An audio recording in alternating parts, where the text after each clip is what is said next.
Olha aqui, deixa eu falar uma coisa pra você. Aproveita que é feriado e olha, então dá um jeito nessa vida, viu? Acordou, dá um jeito nessa vida. Acorda, menina. Deixa eu te falar uma coisa. Você sabe que a gente tá falando aqui de autoestima geral, tanto para as mulheres quanto para os homens. Então é importante, gente, sabe por quê? Seja seu pai, seu filho, né? Às vezes você aí que é jovem está acompanhando a gente, que tal você dar um jeitinho no seu pai, no seu avô, estimulá-lo, para ele também se sentir bem. Às vezes seu marido tá aí, né, assistindo o Berço da Manhã do seu lado, sentado no sofá com aquela unha, parecendo um gavião, fala para ele, vamos dar um jeito nisso? Olha só o Berço da Manhã dando um recado aí, viu, pro seu marido. Então dá um jeito, cortar a unha, cuidar, ir ao médico, fazer os exames. Quanto tempo que o senhor aí não faz exames? Tá aí encostado, só esperando? Para com isso, vai dar um jeitinho de se cuidar, comer bem, parar com comida ruim, começar a comer bem. Sabe, gente? A gente não pode vacilar nessa vida. Então, por isso a gente quer aproveitar, né? E todos os homens que lidam com os desafios da aceitação aí no seu dia a dia. Para falar sobre esse tema, a gente recebe aqui no nosso estúdio o professor William Gardner. É isso mesmo, padre? Olha aí. Tudo bom? Seja bem-vindo. Muito obrigado, é um prazer enorme estar aqui com vocês. William, você é professor e também aí especialista nas barbas dos homens? Eu sou formado em barbearia faz 8 anos e sou instrutor faz 6 anos. Comecei já muito cedo. Você já percebeu que os homens começaram a se cuidar mais e melhorar a autoestima? Sim, inclusive eu falo isso com todos os meus alunos, que a estética masculina antigamente era tratada como uma coisa de necessidade. Né? O homem ele se cuidava a partir do momento que ele precisava fazer isso. Hoje em dia não, hoje em dia o homem é tão vaidoso quanto a mulher. Hoje em dia o homem ele tem tantos produtos na área da beleza quanto a mulher, ele se cuida muito, ele se preocupa muito. Alguns ainda ficam omissos nisso. Mas hoje em dia os homens eles são muito mais vaidosos do que foram alguns anos atrás. É verdade, né, padre? Você falou uma coisa muito importante. Antigamente os homens só faziam a barba se ela já tivesse já horrorosa, né? Não era um cuidado, um autocuidado constante, diário. O senhor se cuida, padre? O senhor se considera? Eu vou falar do meu pai. Meu pai, por exemplo, tinha uma barbona assim, cuidava, belezinha, meu pai. Ou seja, depende muito das pessoas também. Então, você é convidado, né, ter essa consciência, né, de se cuidar, de ser apresentável. Mas não para os outros, para você também, né, se sentir bem. Isso é muito importante. Eu também, assim, eu não tenho barba, né? Tirei toda a barba. Eu sou uma coisinha que nasce aqui. Mas é interessante. Acabei com ela. O padre disse, né, da pessoa que tem barba. Não é que é para não ter barba. É para aceitar o que você quer e cuidar disso. Como funciona isso? Esse é o ponto, porque assim, todas as pessoas, ela tem genética diferente, né? Hoje em dia tem uma busca incansável por causa da barba. Eu, inclusive, era louco para ter barba.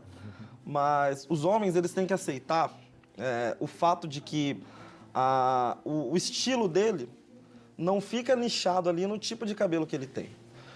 Por que eu falo isso pra você? Porque hoje em dia, as pessoas, principalmente quem tem o rosto mais cheinho, coisa assim, eles buscam muito a barba, porque a barba, ela trata como se fosse uma maquiagem masculina. Entendi. E muitas vezes esses homens não têm barba. E como que eu posso trabalhar com isso? Trabalhar em cima da genética que foi proposto pra mim. Então, tipo, eu sou uma pessoa com calvície, eu sou uma pessoa que já tem tendência a ser calvo.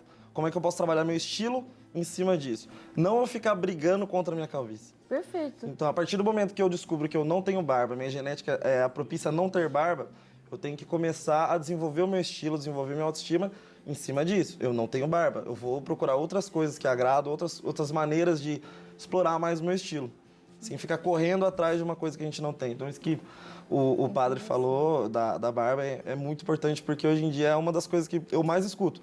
Pessoas indo na barbearia e perguntando constantemente, como é que eu faço para ter barba? Sendo que é uma coisa que eles não têm. E, às vezes não dá para você correr atrás de uma coisa que você não tem. Você tem que se cuidar das coisas que você tem, né? Da graça a Deus. Valorizar o que você tem, né? Existem produtos que prometem milagres aí, né? O que você acha? Existem muitos. Nascer a barba e cresce em uma semana. O famoso minoxidil. O minoxidil hoje em dia é a moda no meio dessas pessoas. Como que funciona o minoxidil, né? Isso daí é uma dica já para as pessoas que estão vendo sobre isso. O minoxidil, ele não faz milagre. Ele não faz uma pessoa que não tem barba começar a crescer a barba. O minoxidil, ele funciona como um princípio de sanar as falhas da barba de uma pessoa. Ou seja, tem uma barba muito rala, tem uma barba muito espaçada aqui no rosto. Você passa o minoxidil, ele é um tratamento para ajudar a crescer. Agora, não adianta, se os seus poros são fechados no rosto e você não tem a genética para ter barba, não existe produto que vai fazer você ter, daí é somente um implante mesmo. É verdade. Mas olha, e você percebe nos homens também o quanto isso, às vezes, há uma resistência, né? Uma resistência e também o quanto a sociedade, às vezes, complica mais essa situação, né? Vou dar um exemplo, né? Os adolescentes que começam a crescer bigode, né? Não tem o pessoal que tem o bigodinho, tem o cabelo, né? Aquele cabelão.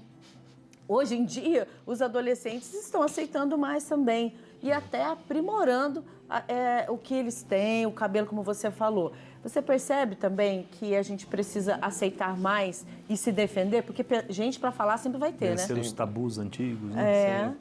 Sempre. Pessoas para criticar, principalmente quando se trata de adolescentes, tem muito. Né? Quando eu trabalho com os meus alunos, uma das coisas que eu mais gosto de falar é: preserva a identidade do seu cliente. Ou seja, do homem que está indo lá atrás de um serviço de estética, né? Preserva a identidade dele.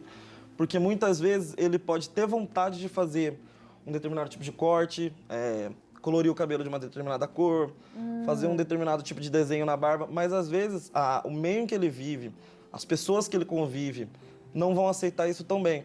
Então, ao invés de ele aceitar o próprio estilo, o que ele faz? Ele cede. Ele faz o corte que seria aceito pelas pessoas que estão em volta dele.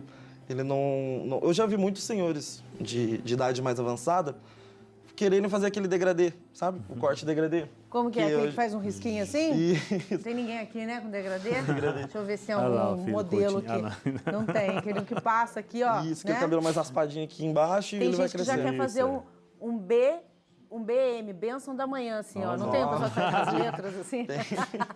Tem. Isso faz muito sucesso no Instagram. Eu já vi muitos senhores de idade mais avançada sentirem vontade de fazer esse tipo de corte. Mas falar que... Foi um relato assim mesmo. Ele falou que a filha dele não iria deixar, não iria aceitar. Só que era uma coisa que ia fazer ele feliz. Ia fazer bem pra ele, porque ele dava com vontade de fazer isso. Entende? Certo. E por que isso acontece? A maldade da filha dele não é. É porque a sociedade limitou as pessoas de idade mais avançada a fazerem um tipo de corte. E as pessoas de idade mais nova, né? As pessoas de 17, 18 anos, não podem ter um cabelo social. Porque senão fica careta. E a pessoa de idade mais avançada não pode ter um corte mais moderno. São os padrões que começam a São os padrões. É um E grande problema você, hoje em dia. você trouxe alguns produtos aqui, podia falar para nós? Trouxe sim, ó. Por que eu trouxe a tesoura? Né? Os barbeiros, eles têm vários instrumentos. Muitos, uma infinidade de instrumentos. Eu trouxe a tesoura especificamente por quê? Você percebe que eu trouxe 4 tesouras? Sim. Porque hoje em dia, a barbearia, ela tá trabalhando muito na máquina, pensando somente no público jovem. Tá. Aquele corte na máquina, aquele corte raspado do lado. Hoje em dia é difícil você achar uma barbearia que trabalhe bem com a tesoura. Então, uma dica que é muito importante para os homens é sempre procure uma barbearia onde você sabe que o seu barbeiro trabalha muito bem com a tesoura. Eu concordo com você. Porque a tesoura, ela dá um efeito diferente pro corte. Ela dá um efeito único Ela pro corte. corta. Exatamente. Uma máquina, você passa o pente 1, pente 2, pente 0, os pentinhos da máquina, é padrão. Vai ficar sempre daquele jeito. Entendi. A tesoura, ela tem um corte mais Mostra a individual. habilidade também do barbeiro, do cabeleireiro. Sim, com E certeza. os outros produtos que você trouxe, são máscaras, pomadas, para ajudar aí no penteado? Os outros produtos que eu trouxe são alguns produtos que ainda representam algumas limitações na vaidade masculina. O homem, como você falou lá no começo, o homem ele tá vaidoso hoje em dia, mas tem alguns pontos que ele ainda fica com o pé atrás. Tem alguns pontos que a sociedade ainda limita ele. Por exemplo, aqueles 3 produtos ali, ó, da frente que eu Da trouxe. frente, as o pomadas. que é? Eles são de tratamento de pele. Ah, é? São para pro tratamento rosto. de pele. Exatamente. As pessoas acham que legal. barbeiro às vezes não trabalha isso, mas barbeiro tem que trabalhar também a pele do rosto do cliente. Legal. Por que eu falo que isso ainda é um passo atrás que alguns homens têm? A skincare, né? Aquela maquiagem masculina, o cuidado, a máscara masculina, ainda é uma coisa que os homens não têm um hábito de falarem que usam. Eles ficam meio apreensivos quanto a isso. Eles não costumam, quando usam, não costumam falar para todo mundo com medo de chacota, É verdade. porque é uma coisa feminina. Mas, William, também nem o protetor solar, você tem ali o protetor solar trouxe também, protetor solar. que eles também têm uma dificuldade de Tem. usar, né? Muitos homens acham que cuidado com a pele é uma coisa feminina. Não é. Cuidar pele é pele. Sim. O cuidado com a pele, ele é necessário para uma questão de estética e saúde também. Né? Então, tipo, o protetor solar, dependendo do fator, né, você utilizar toda manhã quando você for sair para caminhar, quando você for fazer as suas atividades, ele é muito importante. Eu trouxe também uma máscara de argila verde, que essa eu não encontro a linha masculina, só a feminina que a gente encontra. Não que tenha Não linha, tem uma diferença, mas a gente só encontra vendendo em locais femininos, porque ainda não é explorado pelos homens. E eu fiz uma pesquisa com alguns amigos, de cada 10 amigos meus, 8 utilizam a máscara de argila verde, só que eles não falam. Olha só, tem ainda Acredita? esse Exato. receio, Esse né? é um tema Mas muito vamos dizer interessante, que né? são Tem lugares... que trazer mais vezes. São lugares de cosméticos unissex, né? É lógico que tem mais produto feminino, mas tem o masculino tem, também. com certeza. William, parabéns pelo seu trabalho, pela Muito sua obrigado. profissão, viu? Muito obrigado. Gostei da sua participação aqui, porque é para estimular esse autocuidado masculino também. Que venha Muito mais obrigada. vezes. Eu que agradeço. Tem mais Muito vezes. obrigado pelo convite. Muito obrigado. Gente,